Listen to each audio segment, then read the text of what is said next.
Olá pessoal, tudo bom? Retornando às nossas atividades estudantis, ainda no ensino remoto, não é?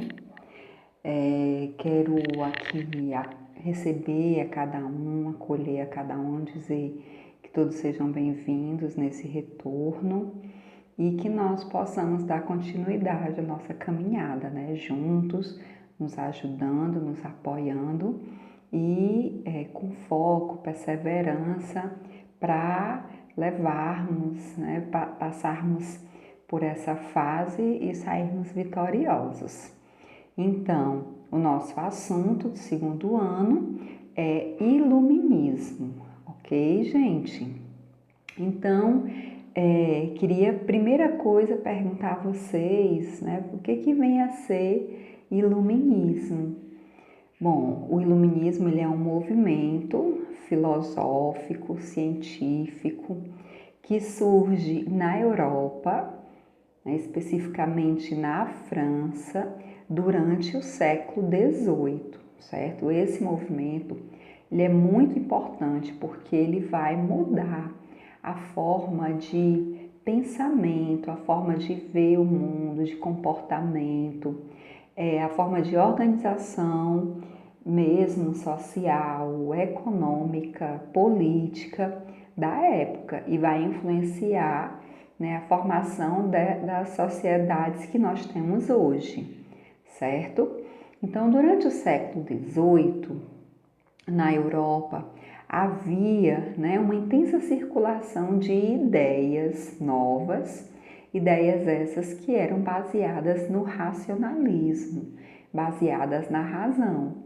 Desde o século XVII, a gente vai ter a revolução científica, a descoberta científica no campo da biologia, no campo da química, a criação de máquinas, a criação de instrumentos que vão possibilitar uma análise científica, né? E esse desenvolvimento da ciência, das ideias, ele vai circular na Europa, certo? E principalmente na França, onde a gente vai ter essa efervescência dessas novas ideias, certo?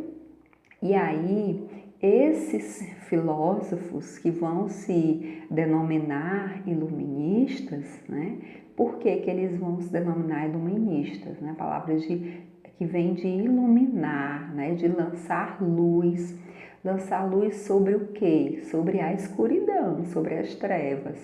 E o que eles se referem quando eles falam de trevas? Eles estão se referindo a quê?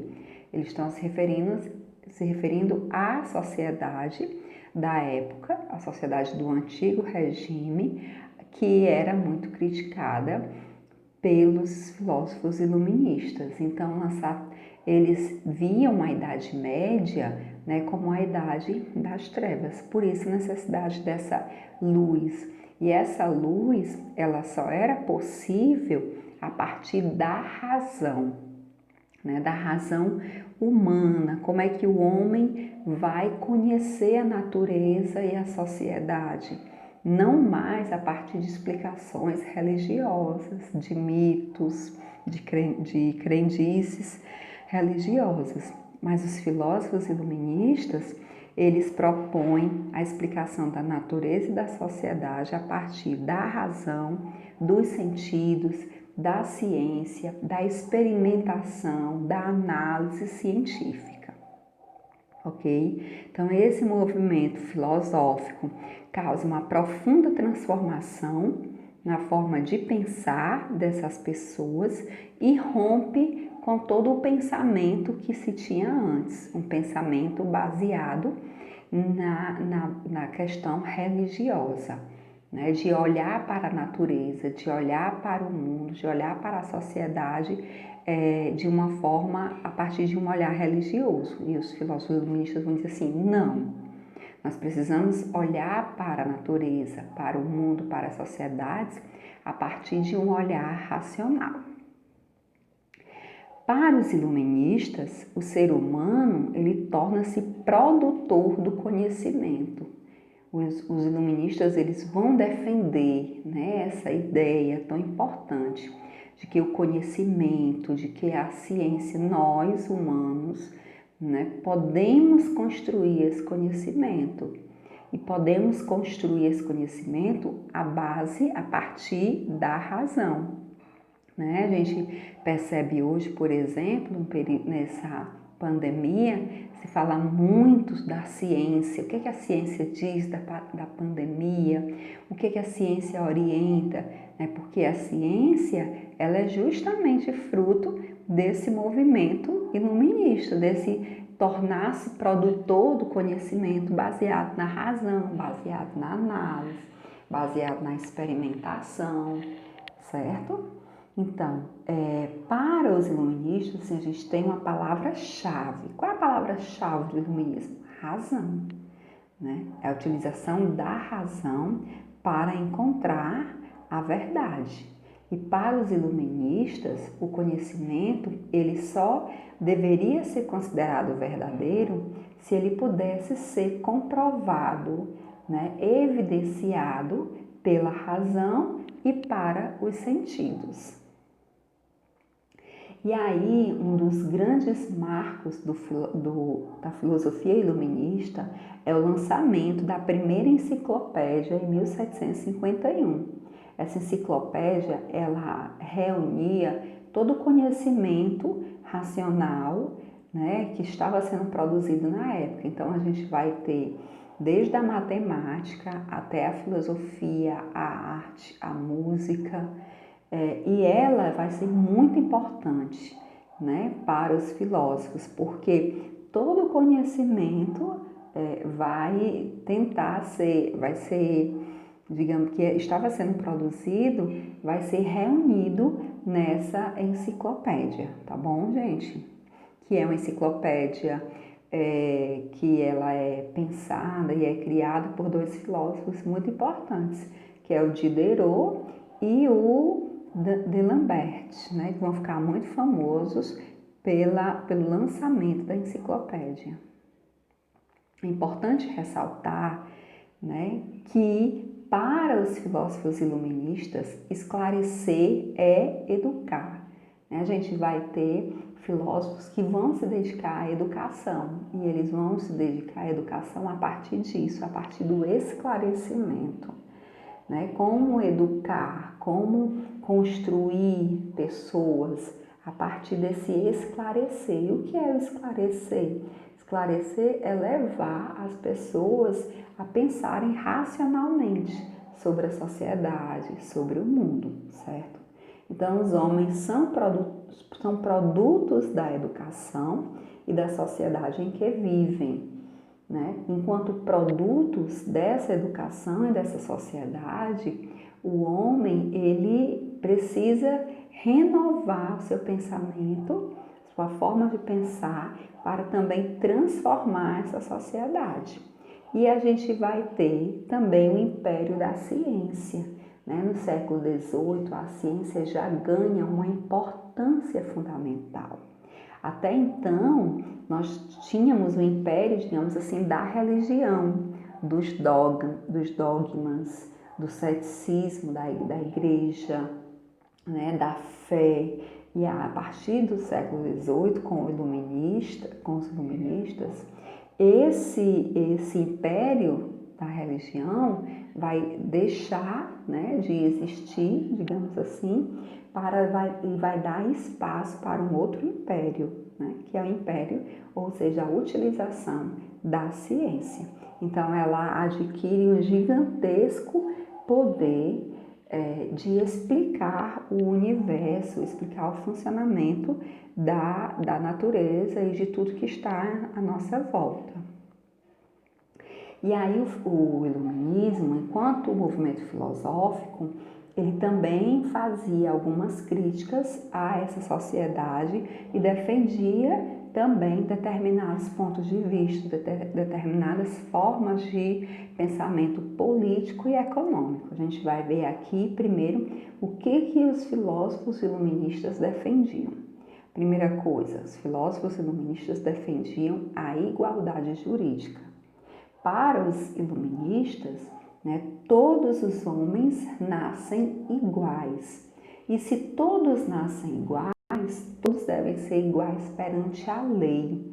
Isso para a gente é algo muito presente, né, no nosso dia a dia. Nós sabemos, né, hoje as constituições das democracias têm esse pressuposto, têm essa base de que todos nós somos iguais, temos os mesmos direitos, temos os mesmos deveres, né, independente de ser rico ou pobre.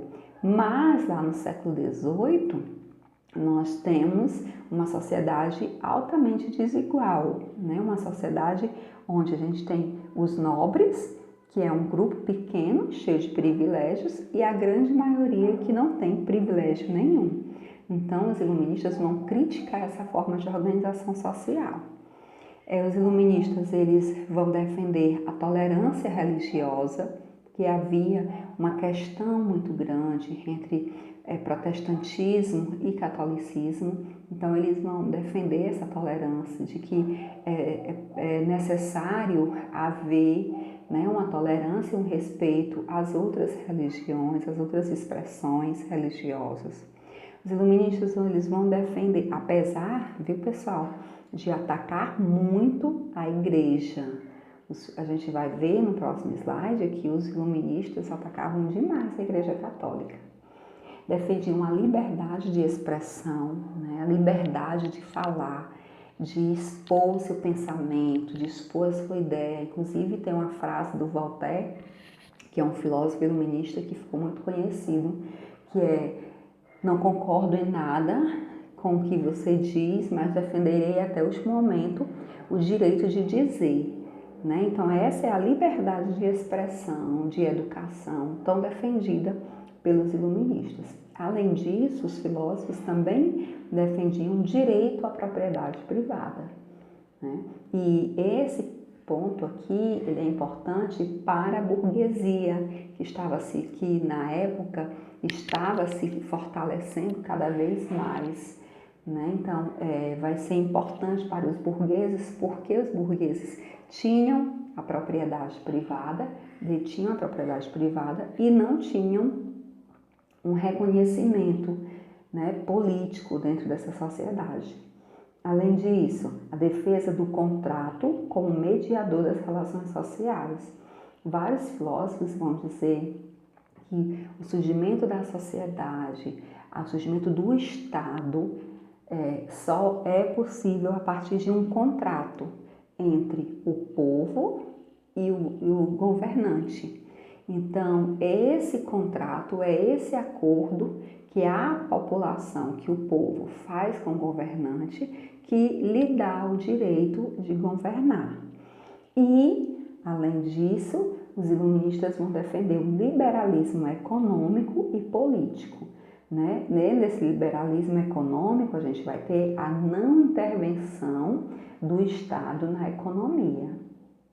Durante toda a Idade Moderna, a gente vai ter uma política econômica baseada no mercantilismo, baseada na intervenção do Estado, na intervenção do rei nas questões econômicas.